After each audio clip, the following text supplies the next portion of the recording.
Imagine you're standing on the edge of a cliff and you're looking out at this giant abyss. And you know that what you want is on the other side. That the very thing you're called to do, the journey of a lifetime that means the most to you, that you know you should be on. But instead of making one giant leap, you hedge. You grab a handrail or a rope. You sort of tiptoe along the outside, bracing yourself for the possibility of a fall. Look, in a perfect world, we'll say, when we know that we should be somewhere, when something's calling us, we would always take the leap. And the times that I've done that in my life, I don't regret it at all. In fact, I attribute taking massive action to a lot of the growth that I've had in my life. But I think it also benefits us to be practical. We can't always do that. We're not always ready to do that. Sometimes we have to earn confidence, one little step at a time. And so what I want to do is tell a story about that very courage, about using what you have, where you are, to start taking action now, even if you're not ready to leap without reservation. It's a reminder that beginnings are rarely graceful, but they're necessary. And years from now, when you look back, you might laugh at the ways you softened your first steps, that you hedged. But you'll also realize that starting, even imperfectly, even with training wheels, was everything. And so I want to share a quick story about my friend Clayton. I was recently on his podcast, and we were talking about this, right? Particularly with him, he shares a lot on social media. It's a big part of his brand, his business, what he does. And he also happens to enjoy dancing, right? And by the way, I'm not throwing him under the bus here. He'd be happy that I shared this. So he's saying, I love this. It's a big part of what I do, but it's outside the scope of what people know me for. And really struggled to share it for fear of being criticized or laughed at, or, you can fill in the blank there. And he says, so one day I did. I filmed a video and I'm sitting there for 40 minutes looking at it, terrified, thinking, how can I soften the blow here, right? And he goes, I know what I'll do. Instead of just posting the video, I'll post it, but I'll write this really long essay underneath it in the description about vulnerability and the difficulty in life and some of these things, so that people will see that and comment on that and send some positivity there to counteract the negative comments that I'll get about, dancing and being made fun of and all these things. You can just see like the circus going on in his brain, right? The loops he's jumping through to rationalize this in his mind. And he says, I'm so embarrassed that I did that. I can't believe that. Right now, I dance and I just post it. Who cares? And not only that, people like it. And I'm listening to this and I'm like, but that's exactly it, right? We look back at our beginnings and we often laugh to ourselves. Oh, back then I was so naive. I was so scared. I tiptoed in. I crawled before I walked, before I ran. Like, it's a sense of shame. You know the phrase, meet people where they are? Well, how about meeting that older version of you where you were? Because back then, it wasn't a silly hedge. Back then, it was courage. It was everything you had. And yeah, maybe you had to make some small concessions in order to get the train on the tracks. You had to go the roundabout way. In a perfect world, would you have just dove in? Would you have just shared yourself with the world and said, whoever doesn't like this, oh, well, it's not for you? Yeah. But we live in an imperfect world where the most powerful thing is not a direct line to a goal or objective. It's starting when you're terrified to begin. Perhaps when that heartbeat in your chest is reminding you that being scared and feeling alive aren't all that different. It beats the same way. The question is, what do you do with it, right, in that moment? And see, by starting, even with the training wheels, or holding the edge of that cliff and tiptoeing around, you're able to breathe life into something that matters. You're able to give yourself an opportunity to say, years later, wow, I remember how slow I moved back then. I remember how I tiptoed back then. I remember how much I cared about people's criticism back then. But now I don't. Now I get it. That is the entirety of the point. You may not have been able to pick the fruit, but you planted the seed that would become the tree that would bear the fruit. And in the real world, that means a lot. Sometimes it's not about how you start or where you begin. It merely matters that you do. That you do start, that you do begin. I'll never forget a quote that Jim Quick shared. It said, when all you have is 40%, 40% is 100%.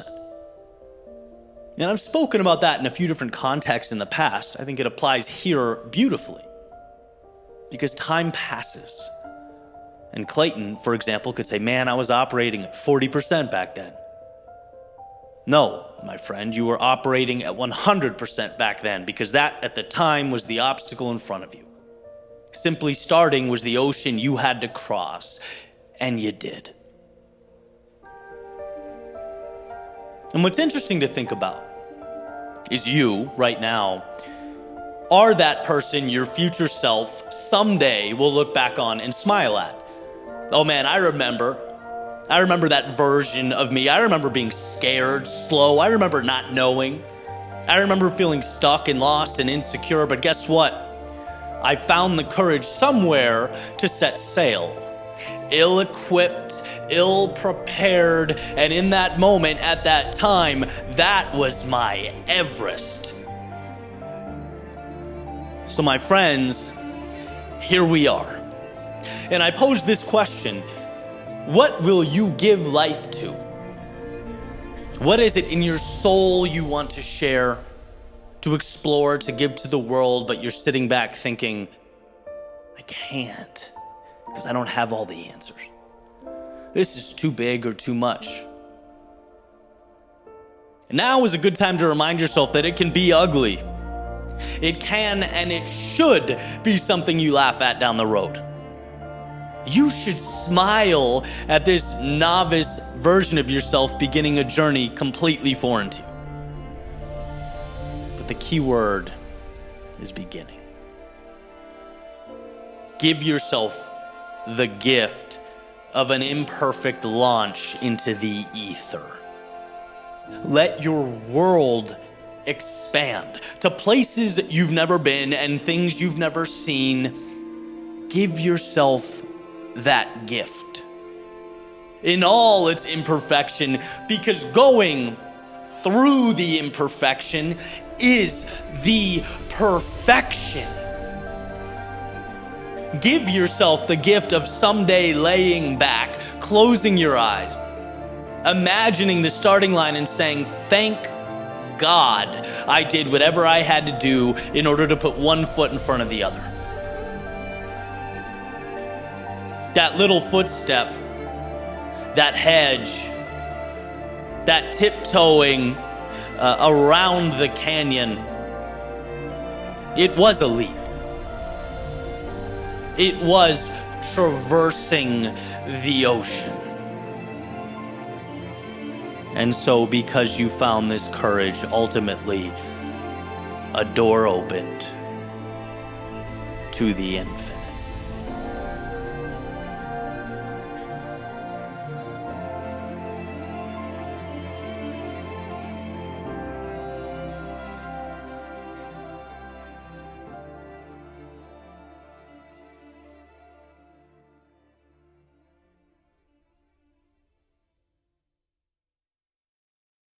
I recently started the book Managing Oneself by Peter Drucker. And there's a pretty powerful point he makes in here early on that I want to share. Admittedly, an idea that I came to a tad later than I wish I did, but the second I did, a lot changed for me. And it changed pretty quickly. Essentially, Drucker tells the reader, stop wasting time on areas of low competency. Like the things that they don't really have a natural proclivity towards. And at first you might see this and think, wait a minute, haven't we always been taught to improve the things we struggle in? Isn't that the name of the game? Well, not necessarily. And in fact, a lot of us are held back trying to become moderately competent in areas we have no business being. When if we just took the things we loved, the things we were naturally drawn towards, we could truly be impactful in those areas, leaders in those areas. That's where you change your life and ultimately the lives of those around you. In my world, I like using math as an example because it demonstrates this pretty well. My second year of calculus, I realized absolutely not. I do not like this. For me, it felt like a square peg in a round hole. I just didn't see a life where calculus would be a necessity. And so I dropped the course and sought out something that felt like a better fit. Now, looking back, could one see my decision to walk away from that class as quitting? Sure, meets the definition. But what happened? Well, I filled that slot, or what would have been many slots if I continued that path, with courses that ultimately impacted my life for the better, that built a foundation for what I do today. They were aligned, right? I got to express myself creatively, to write, to speak. I wrote papers about difficult topics. If I spent my entire life trying to become competent in calculus, it would have been a different story, right? Could I have improved? No question. Like with time, I might have even gotten really good. But would I have enjoyed it? No. That's not where my skill set is best utilized. That's not what I was born to do. And because of this, my ceiling would have most definitely been lower than someone who is naturally drawn towards calculus and loved calculus. When you find what you love and it adds value, there are fireworks. Right? You become a force to be reckoned with. And I get asked every so often, whether it be on a podcast or Q&A, whatever the occasion, what are your thoughts or suggestions around someone who finds themselves unmotivated? In my first thought, right, the first thing I'd always want to rule out is that perhaps that person has slipped into the wrong arena, right? Trying to win a game that isn't theirs. You know how hard it would have been for me to be motivated every day if I woke up knowing calculus was what was on the docket? How would I have incentivized myself there? There would have been a very clear layer of resistance. Which is why, to Drucker's point, it's silly to allocate substantial time and resources and energy to endeavors that don't lift you up, that you don't care about. Now, I'm not saying you only do things that you're amazing at. That doesn't make any sense either. As my friend Evan says, if you love doing it, but you're not that good at it, or it doesn't add value to anyone else, that's great. You don't need a reason. You don't need to be excellent at everything. But what you have there is a hobby. Okay, I'm talking about people in the midst of trying to expand their careers or build businesses, gain expertise for practical reasons, navigate something of significance. In those scenarios, that's where it's critical to stop trying to make all your 3s 5s and instead focus on making your 8s 10s. That's where, again, you will have that monumental impact. No one's ever celebrated for the things they were decent at. Even if it took you 10 years to become decent, 20 years to become decent. No, it's the things you do well, right? And if you look at the world that way and your pursuit that way, you'll live a happier life and a more productive, successful life. Now, there's so much power in the freedom you have to chart your course, but the first step is understanding you have that freedom and flexibility. It's understanding that when things don't feel right or feel a bit off, it's that it may not be you. It may be the path you've taken, the decisions you've made. Take some time to find a journey that aligns with who you are, and the world will give back outcomes that were previously unimaginable. Let go of what you'll never be good at, right? Who cares? There's too much upside to be had chasing down the things that will actually light you up, that will actually set you apart. The things that will create meaning in your life.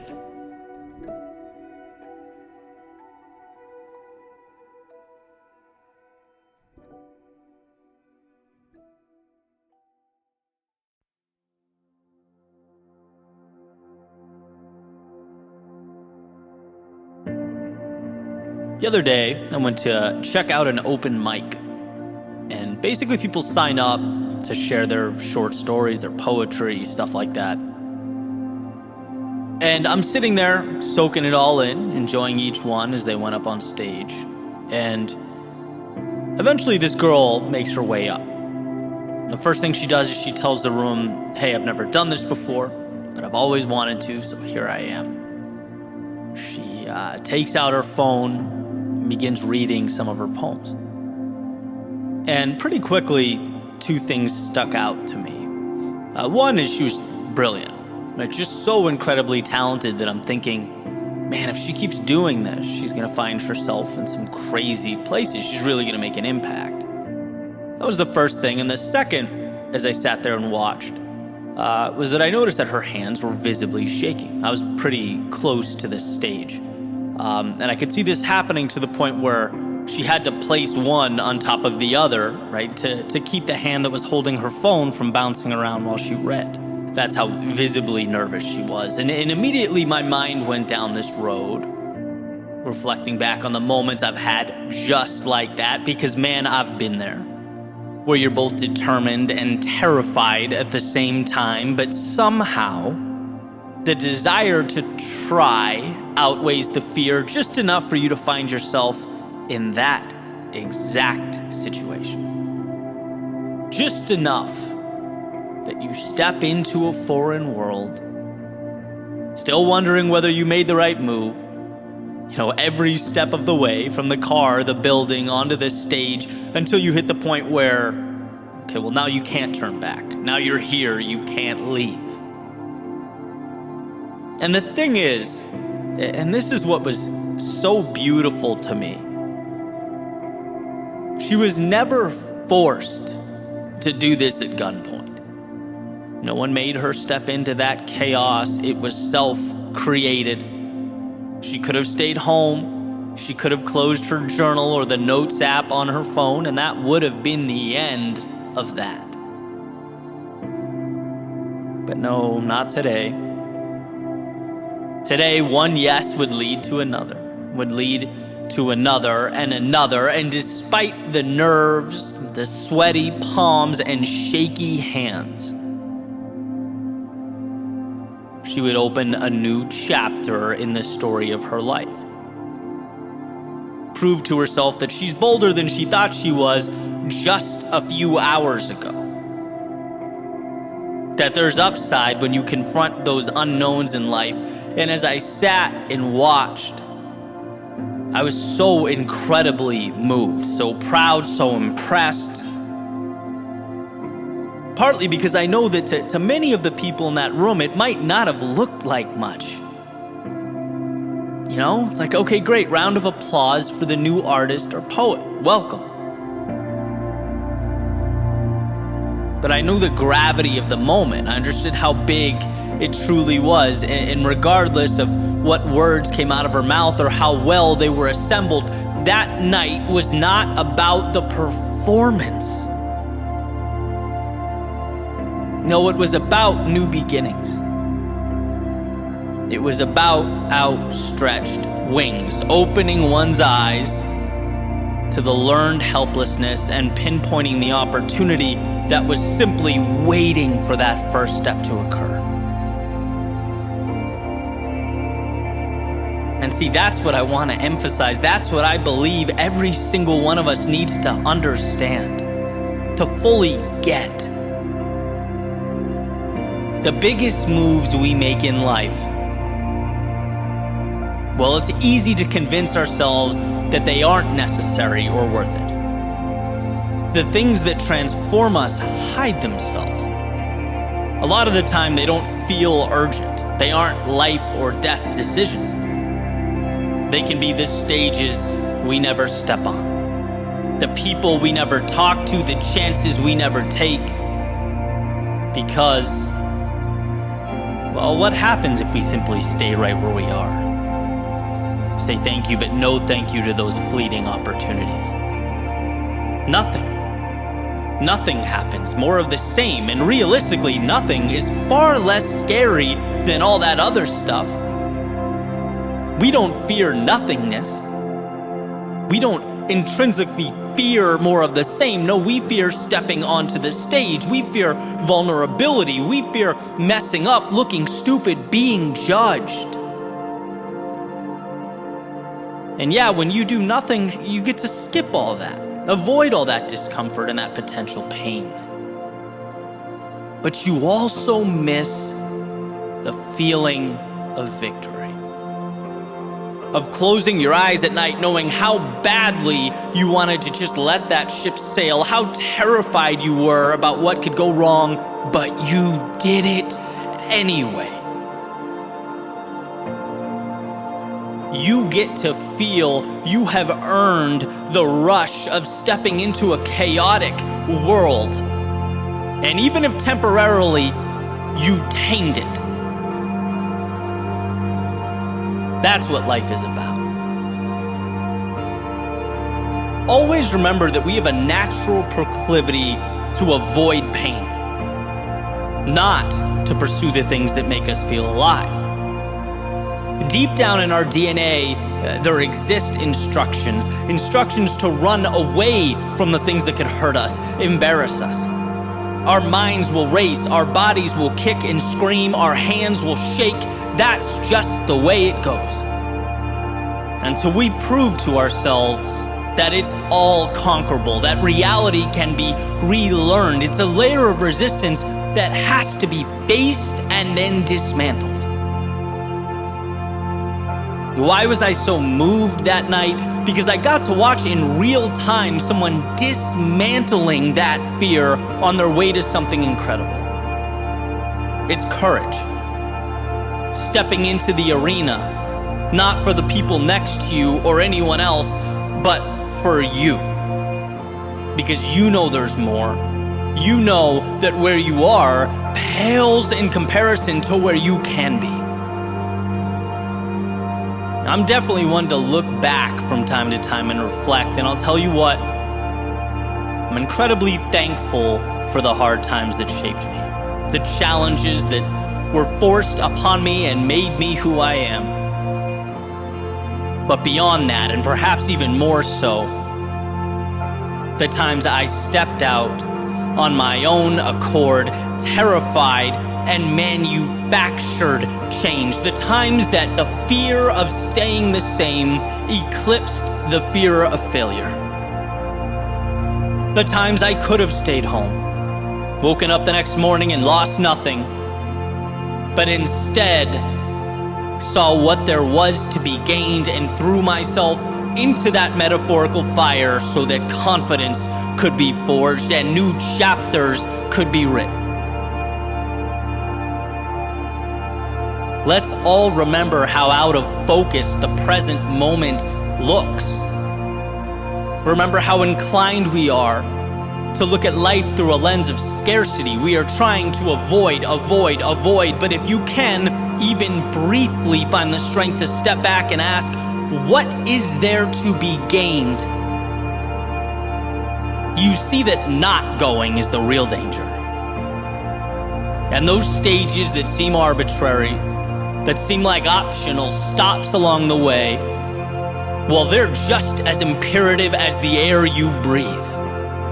They are not some things, they are everything. We all hit a point where we look back on the roads we traveled and see the culmination of footsteps that have come to constitute our lives. And we want that moment to feel full. Like no stone was left unturned, like we put it all on the line. So will you step onto this stage of life? Stand your ground as the curtain opens, read your poems to a foreign audience. Will you share your voice even though it trembles? Because if you do, you're giving yourself permission to truly live, to feel. Look, we're not here for a long time. This is a very short ride. So why not give as much of yourself to the world for as long as you possibly can? Why not step out knowing that the difference between nothing and everything is what you do with shaky hands?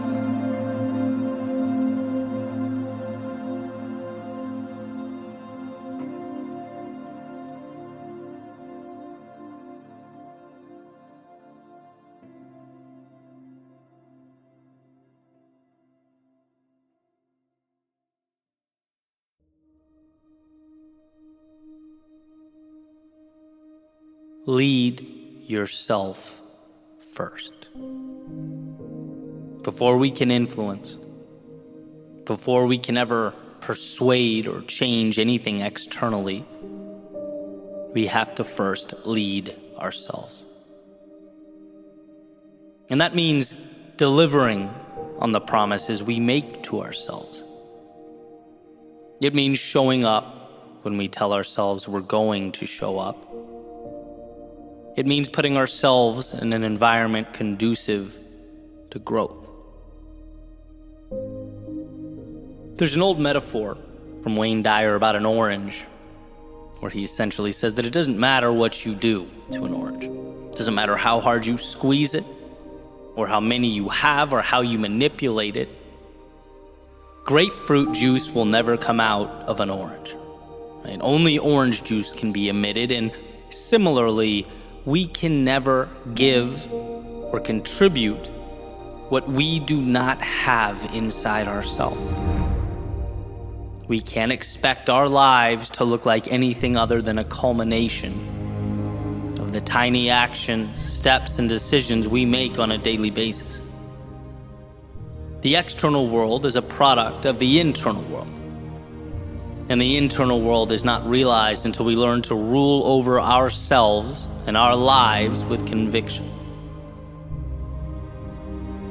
You can break this down in many different ways. Right? Jocko Willink says discipline equals freedom.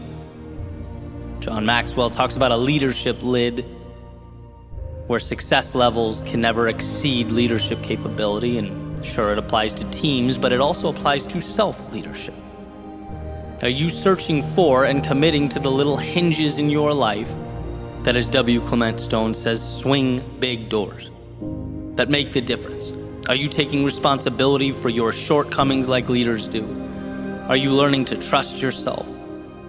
Are you seeing past the trap of perfection and committing to progress? Are you taking the little things seriously? Because at the end of the day, all things are comprised of little things and only little things.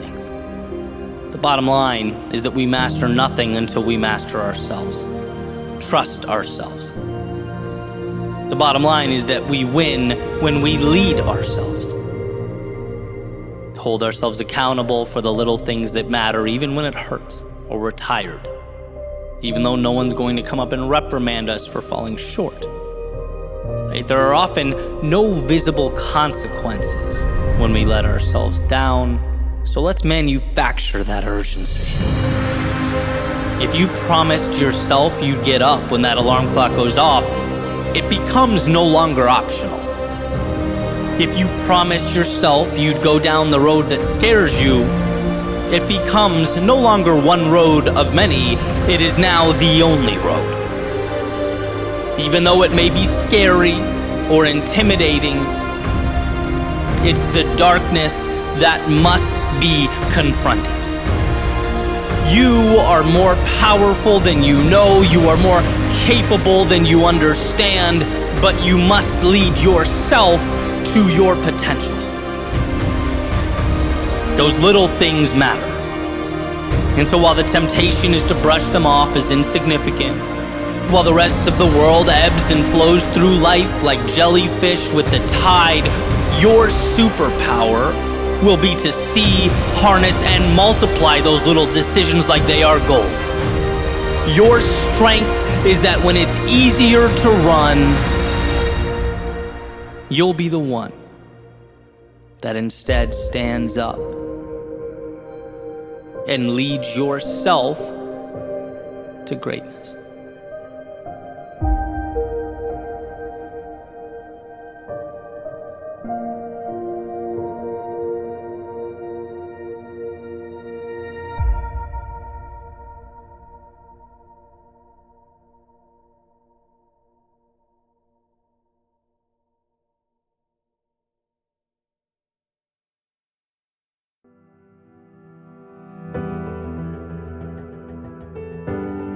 Looking back and understanding what you might have done differently is a source of strength.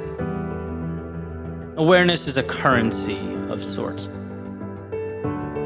But being sorry for yesterday, dwelling on the days gone by, that is a waste of time.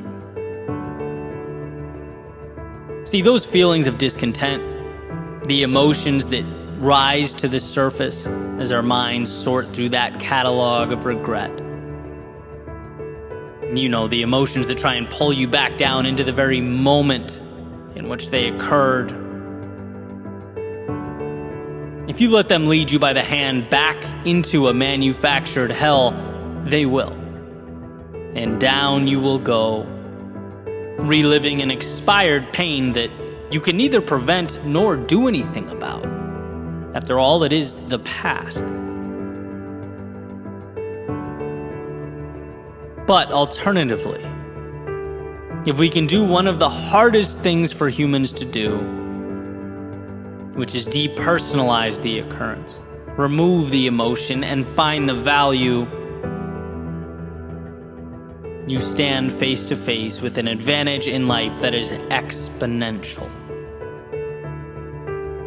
Not only are you refusing to be defined or tortured by yesterday,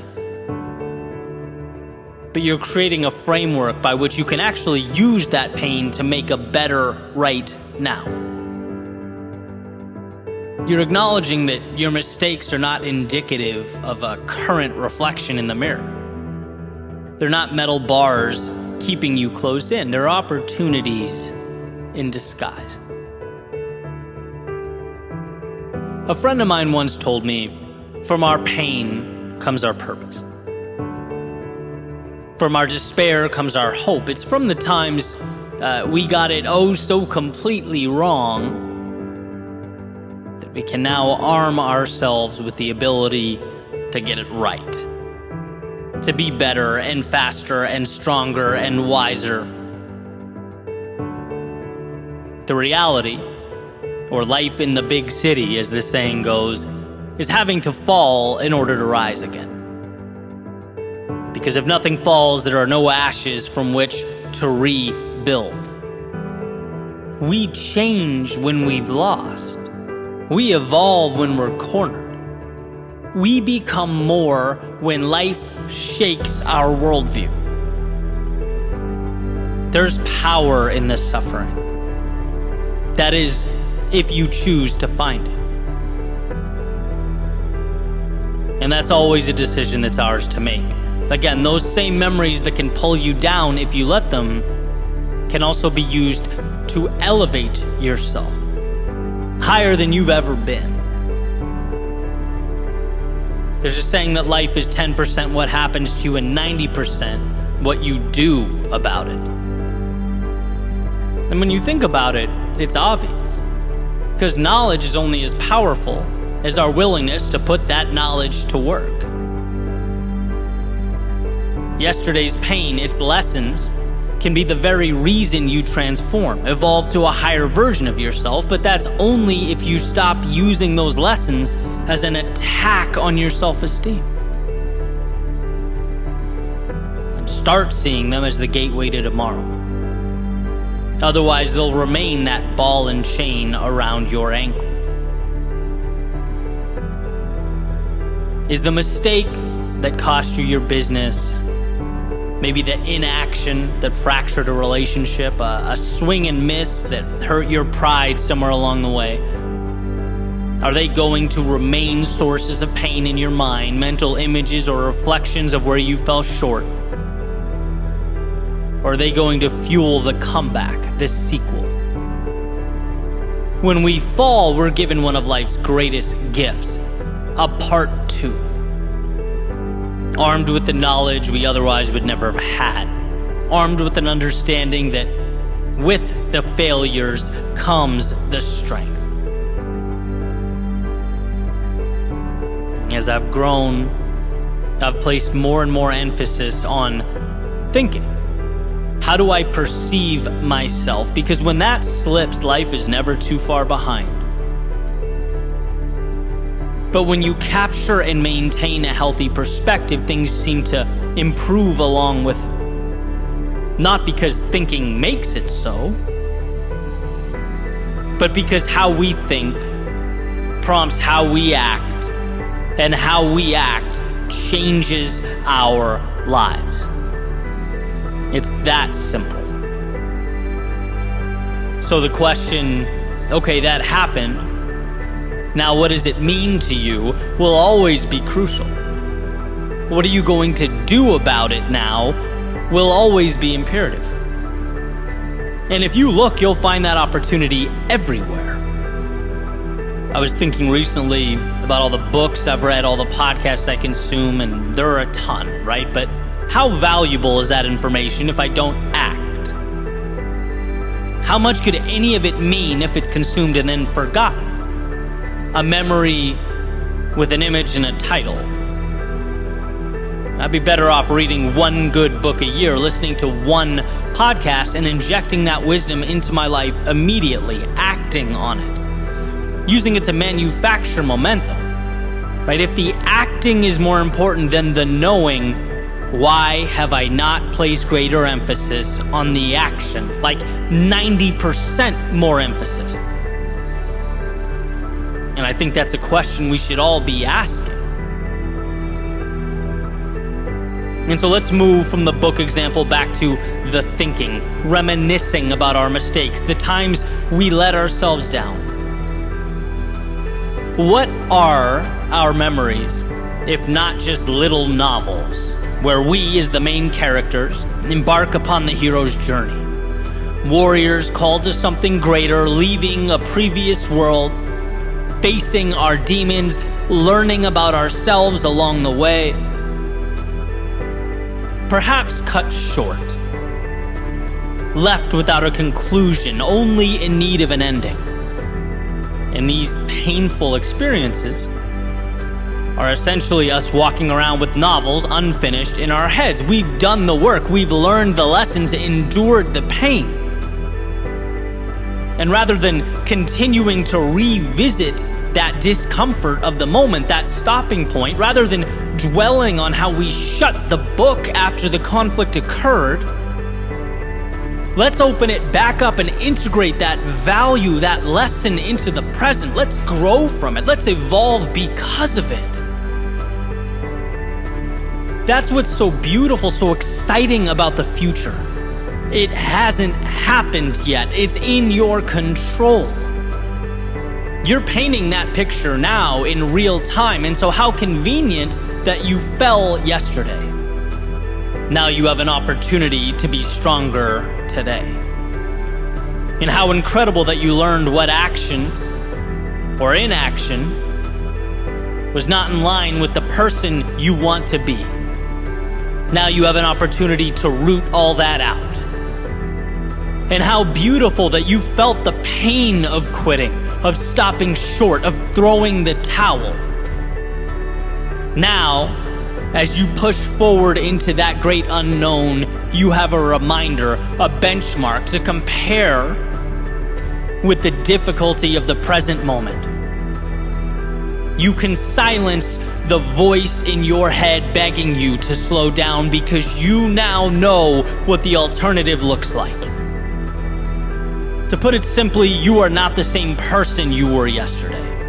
Specifically because of what you've been through, you have those mistakes to thank for the meaningful road you will travel. And let that be the expectation. We don't get through life without mistakes. There is no perfect journey. And the ones who move courageously into the future know that more than anyone. Life pushes back. The world has a say, and sometimes that means we must be humbled along the way. It means we swing and miss. It means plans fall apart. But you will prevail. Maybe not immediately, but eventually. Because you perceive the adversity as merely a cost of admission. Specifically because you don't let it run loops in your mind. Rather, you extract the value and transform it into momentum. You are not your past.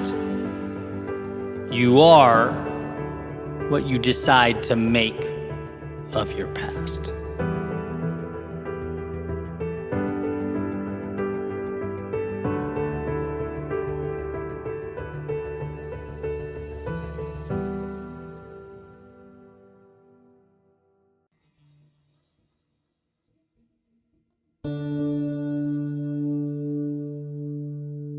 We all enjoy the prospect of perfection. And everyone has an ideal outcome. We all make plans. But very rarely do they unfold as they were drawn up. Why? Well, because life is predictably unpredictable. It's mysterious. Yet for some reason, we march on toward the acquisition of a flawless existence. Scared of anything but an undamaged, untarnished, immaculate reflection staring back at us in the mirror. But in the real world, our happiness, contentment, growth, progress, they're not a product of perfection. They're built from the imperfections that we collect along the way. The trials, the tribulations.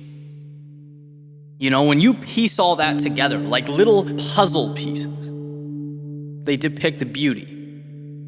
They show the image that's always been so highly coveted. In other words, the process of rebuilding creates something more valuable than the same pieces before they were broken down, when they were untouched. In Japanese philosophy, there's a concept known as kintsugi, which is the art of repairing broken pottery with a golden lacquer. It's the idea that we don't want to hide the damage, but we want to rebuild it into something more meaningful, more valuable. Embrace the imperfect, own and cherish it. There's an old story about a tea master known as Rikyu. And he was attending a Japanese tea ceremony with one of his followers, and the follower tries to impress Rikyu by buying this fancy clay jar and making it visible during the meeting. But Rikyu never, once acknowledges it. The praise never comes. So the student, obviously upset by the lack of recognition, he pushes the jar off the counter. It falls to the floor. It breaks into a bunch of pieces. And another student ultimately repairs it using kintsugi. Right? Puts the pieces back together with a gold lacquer. And next time Rikyu attends the tea ceremony as a guest of honor, he sees the jar rebuilt and says, now it's beautiful. Now it has character. He acknowledges its value. And this story reminds us about the myth of perfection. Right? Life's not about dodging and avoiding the difficulty, it's about facing it head on. Because when we come out on the other side, we transform into something that was previously unobtainable and rise to a world beyond imagination. See, we change not by running around life's obstacles, but by running directly through them. Like a muscle being repeatedly broken down and built back up, the pain, the exhausted energy is the vehicle. The micro creates the macro. The difficult becomes the exceptional. We need the very things we're inclined to avoid. Our shortcomings, they not only precede and establish our greatness, they are our greatness. Being broken is not a tragedy, it is a step along the way. It's the beginning of something new, a launching pad, a chance to be better than you have ever been. Because look, here's the reality. If your status quo has never been shaken at its foundation, if you've never stopped and questioned the way things are, reality as it is, if you don't take risks, there will be no fragments to take and rebuild. You won't have the tools or capacity to change the world around you. And that is the thing of note. Beauty is not fearing the rebuild, it is the rebuild. It's not feeling sorry or hopeless, but hopeful, seeing your situation for what it is, an opportunity. It is what you need, a blank canvas, your chance to make art while redrawing creative boundaries. If perfect is the goal, why take the step? Why take the chance? Why risk messing things up? It's never been about perfect. It's about picking up the pieces and rising again.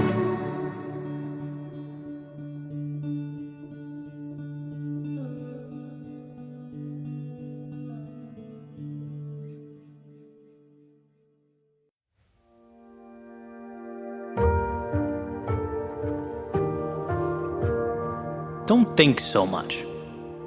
You might overlook the obvious. You might see past all that you've achieved. Don't move so quickly. You might overstep the moment. You might miss all the beauty you're creating. One can wake up, get dressed, walk out the door thinking that they're on their way to a someday achievable, brilliant finale, and simultaneously fail to understand the miracle of the now.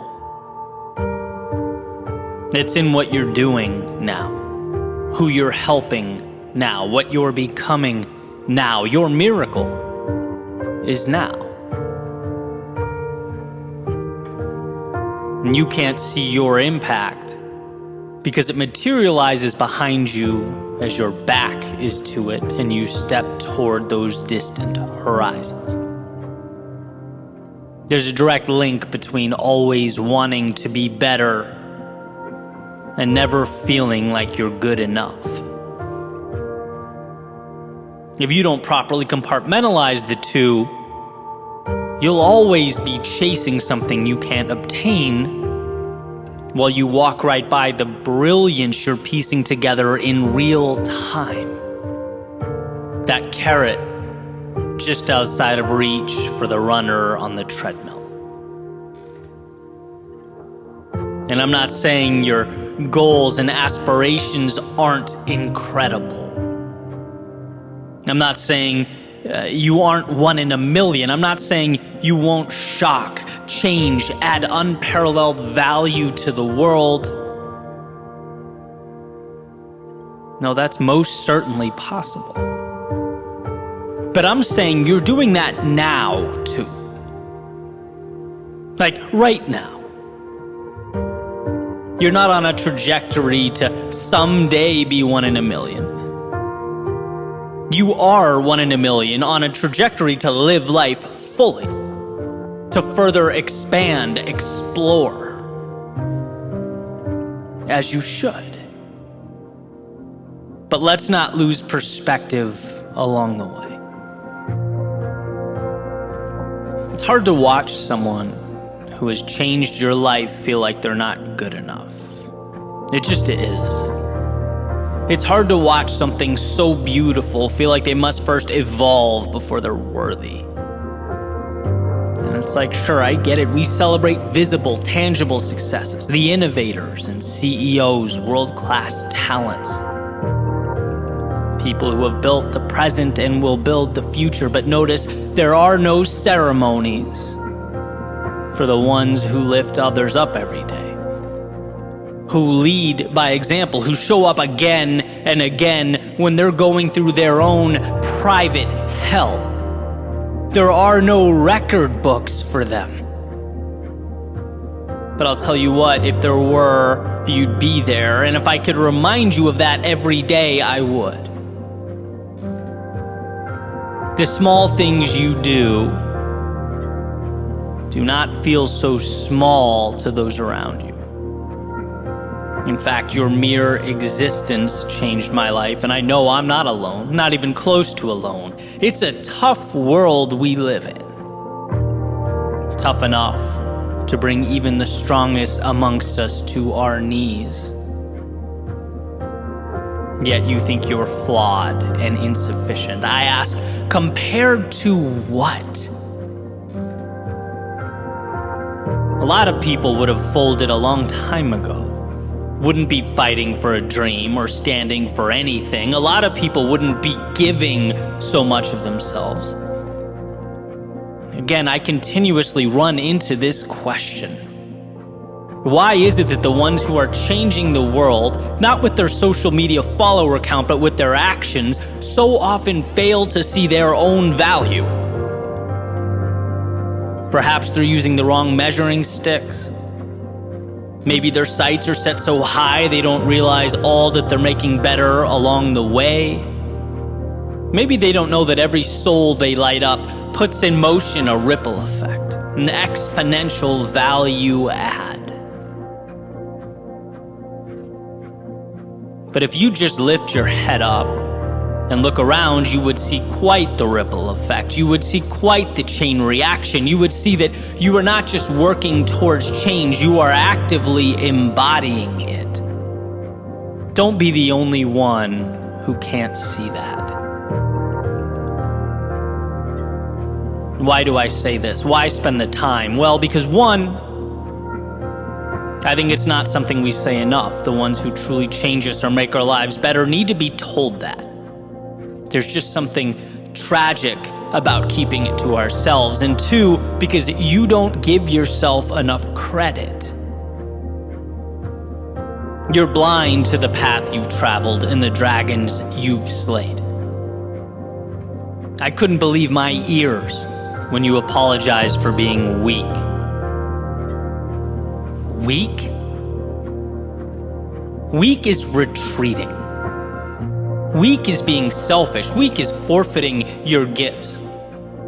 Those descriptors are antithetical to who you are. And sure, we all slip into them once in a while. We're human beings. We all endure our valleys of despair. But to fight with everything you have on your way back up, that is not weakness. That's courage. I think our definitions might be crossed here.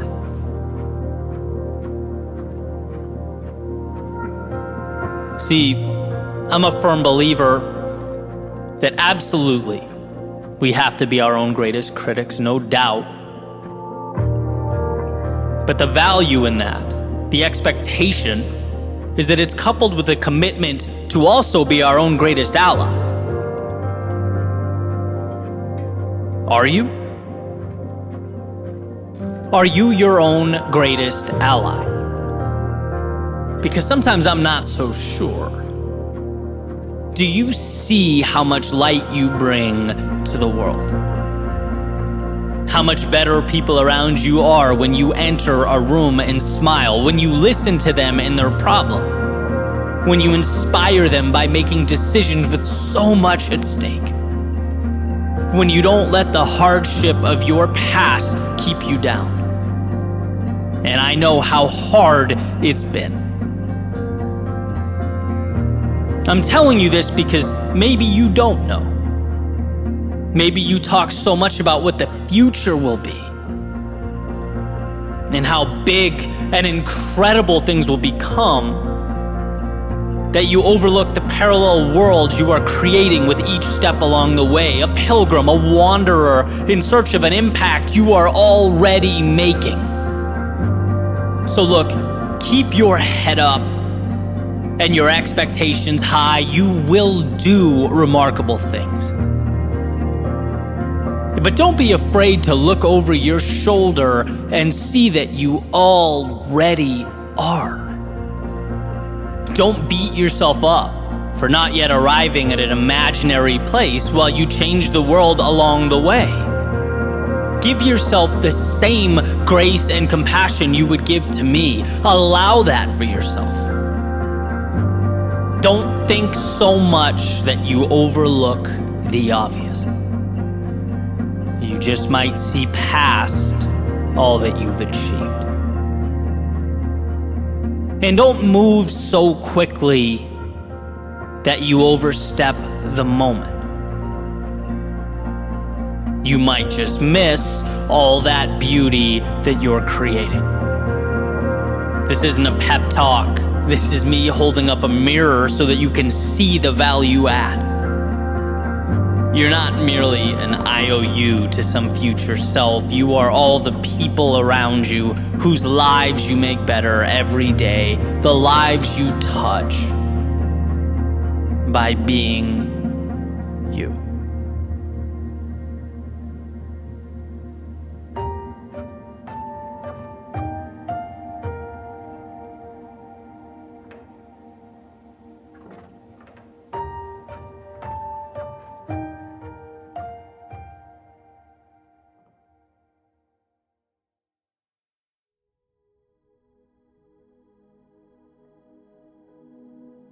There's an old idea that once you've started, you're halfway there. How does that make sense, one might wonder? Once you've started, you've only just begun. And that's true, technically. But here's the thing. The journey, the ins and outs, ups and downs, trials and tribulations, they can all be dealt with. They knock us down from time to time, no doubt. But we learn, we adjust, and carry on as we move forward. Most success stories, they're crushed, not because of that adversity along the way, but because they never begin. They never take shape or materialize. We can't make them real in our heads. We can't convince ourselves that they'll ever be anything other than fiction. We think that's for someone else. We look around and assume that reality is different than my reality. And overcoming this mental constraint is always the most challenging step. And that saying, the one I continuously find myself coming back to, human beings always follow through on who they believe themselves to be, continues to be true. If you don't believe you're worthy of something, its pursuit is lost before it began. So while the mind tries to paint pictures of how scary that road is ahead, how it's too different or big or complex, understand that should you move forward, you'll find all that complexity can be broken down one day, one situation, one little step at a time. The only real demon here is the possibility of inaction because you couldn't make yourself believe it. You couldn't see yourself at the top of that mountain. And so, the front door was never opened. Emerson says, hitch your wagon to a star.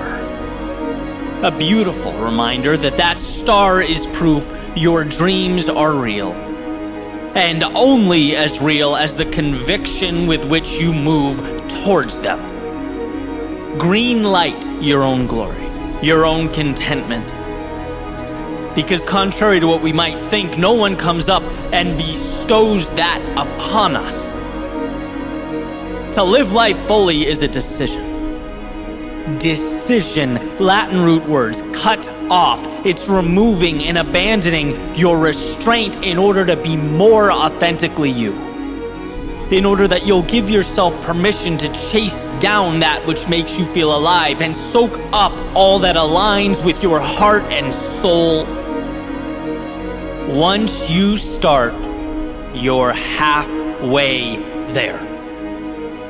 And oh, that first step, often perceived as the beginning, but in actuality a point few ever give themselves the luxury of experiencing. Step 1, believe it's possible. Step 2, believe you're worthy. Step 3, go. Everything else works itself out. You're capable of dancing through life's chaos, of managing the world's unknowns. So know that, understand that, but most importantly, be one of the few who gives themselves permission to experience that. And it starts now.